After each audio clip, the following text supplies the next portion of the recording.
आप सभी का एक बार फिर स्वागत है SPN 9 के इस खास कार्यक्रम में और मैं हूं आपके साथ फरहान।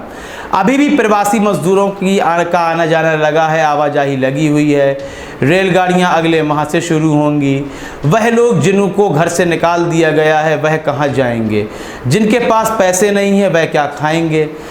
तो यहाँ सबसे बड़ा सवाल यह उठता है कि हाई कोर्ट ने कहा था कि जिनके पास घरों का कॉन्ट्रैक्ट है वही लोग घर पर रह पाएंगे, वरना मकान मालिक निकाल कर बाहर कर देगा, कोई कुछ नहीं कर पाएगा। ऐसी तमाम घटनाएं देखने को मिली हैं। लेकिन सरकार के जो वादे होते हैं वह केवल बयान ही रह जाते हैं, जुमला ही रह जाते हैं। ज़मीनी स्तर पर उसका बिल्कुल भी इस्तेमाल नहीं होता है। आप शुरू से लेकर अब तक बिल्कुल देख सकते हैं। तो अब हम यहाँ बात कर रहे हैं मौसम विभाग की। मौसम विभाग ने कहा है कि मौजूदा समय में दिल्ली NCR में जो तापमान है 45 डिग्री सेंटीग्रेड है।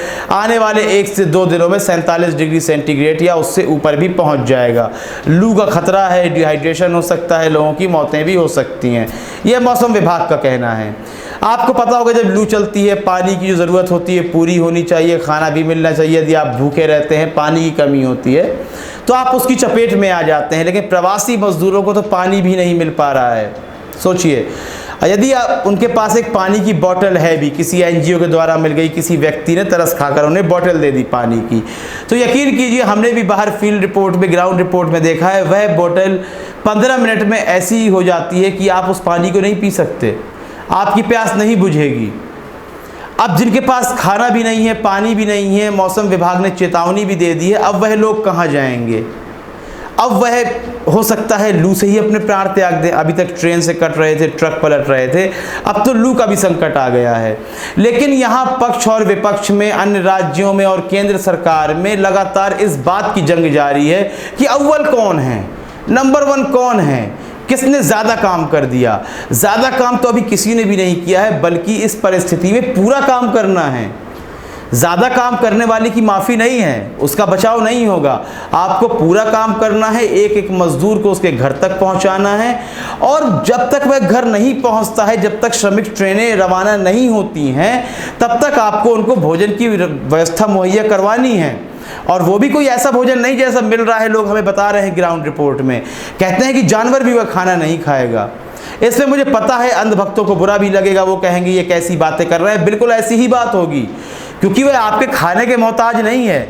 यदि उन्हें मुफ्त का खाना चाहिए होता तो वह बिहार से, बंगाल से, मध्य प्रदेश, छत्तीसगढ़, तमाम राज्यों से कमाने के लिए अपने परिवारों को छोड़कर, परिवारों को साथ लेकर दिल्ली NCR में मजदूरी करने के लिए मजबूर नहीं होते।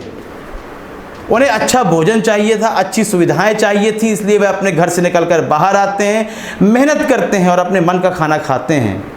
लेकिन सरकार उनको उसी तबके से की नज़र से देख रही है, वही गरीबों की नज़र से देख रही है कि एक गरीब कुछ भी खा सकता है। ऐसा नहीं है, वह भिखारी नहीं है। यहाँ अंतर समझिए आप। इस वक्त गरीबों को केवल भिखारी समझा जा रहा है। प्रवासी मजदूरों के साथ जो व्यवहार किया जा रहा है वह भिखारियों जैसा व्यवहार किया जा रहा है कि कुछ भी खाना है, बचा हुआ है, सूखा है, आप खा जाएं, भूख लगी है तो खाना पड़ेगा। तो वह भिखारी नहीं है, वह मजदूर है, वह सम्मान से जीते हैं, मेहनत करते हैं, पैसा लाते हैं, अपने बच्चों को पढ़ाते हैं और खाना खिलाते हैं। तो यहाँ पर जो सरकार की सोच है, बहुत ही गिरी हुई सोच सामने आ रही है, यह कथित सोच है। मैं यह नहीं कह रहा हूँ कि सरकार ने आके कैमरे और में कह दिया कि नहीं हम उन्हें भिखारी समझ रहे हैं। कहने से सब कुछ नहीं होता है दोस्तों, आप खुद बताएं। उनकी जो परिस्थितियां हैं आप देखें, सड़कों पर बैठकर खाना खा रहे हैं वह लोग, धूल उड़ रही है, स्वच्छता की बात हो रही है, कोरोना से संक्रमित ना हो जाए। कोरोना एक तरफ रखा हुआ है, सरकार ये सोच रही है कैसे इनको रफा दफा किया जाए, कुछ तो हो कि हमारा पैसा भी खर्च ना हो और यह भी भीड़ ना लगाएं। यह परिस्थितियां आ चुकी हैं इस देश की। आपको क्या लगता है, इससे भी विकट कोई परिस्थिति आने वाली है, या आपकी नज़र में अब तक की, जब से आप भारत में आपने सोचना समझना शुरू किया है, अब तक ये सबसे विकट परिस्थिति है? नोटबंदी से भी ज़्यादा विकट परिस्थिति है यह या नहीं है? इस संबंध में अपनी राय देना बिल्कुल भी ना भूलें। कार्यक्रम को लाइक करें, ज़्यादा से ज़्यादा शेयर करें और चैनल को सब्सक्राइब अवश्य कर दें। तब तक के लिए इजाज़त दीजिए। धन्यवाद।